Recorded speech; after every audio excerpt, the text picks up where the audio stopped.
বসার আদব তিন প্রকার, বসার আদব তিন প্রকার। দোনো হাঁটু ফেলিয়া নামাজের মতো,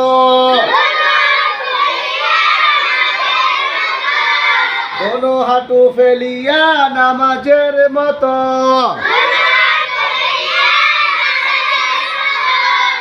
এক হাঁটু উঠাইয়া লিখার সময়, এক হাঁটু উঠাইয়া লিখার সময়। দোনো হাঁটু উঠাইয়া খাওয়ার সময়, দোনো হাঁটু উঠাইয়া খাওয়ার সময়। এই তিন প্রকারে বসা সুন্নাত, আমরা নবীজির উম্মত, মানিব সুন্নাত,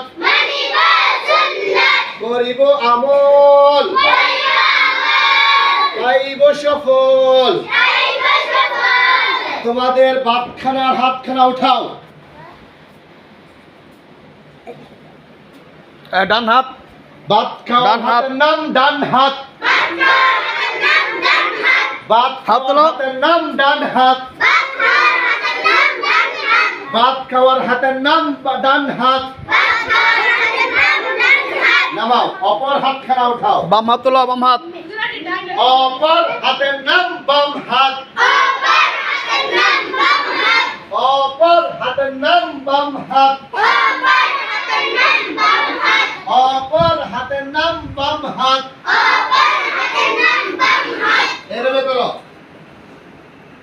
ডান হাতের দিককে ডান দিক বলে, ডান হাতের দিককে ডান দিক বলে, ডান হাতের দিককে ডান দিক বলে। এই হাত উঠাও। বাম হাতের দিককে বাম দিক বলে, বাম হাতের দিককে বাম দিক বলে, বাম হাতের দিককে বাম দিক বলে। আমার দিকে তাকাও। মাথার দিককে উপরে দিক বলে, মাথার দিককে উপরে দিক বলে। নিচের দিককে পায়ের দিককে নিচের দিক বলে, পায়ের দিককে নিচের দিক বলে। উঠ উঠ, এদিকে এসো, এদিকে এসো। বামের তুলনায় ডানের ফজিলত বেশি,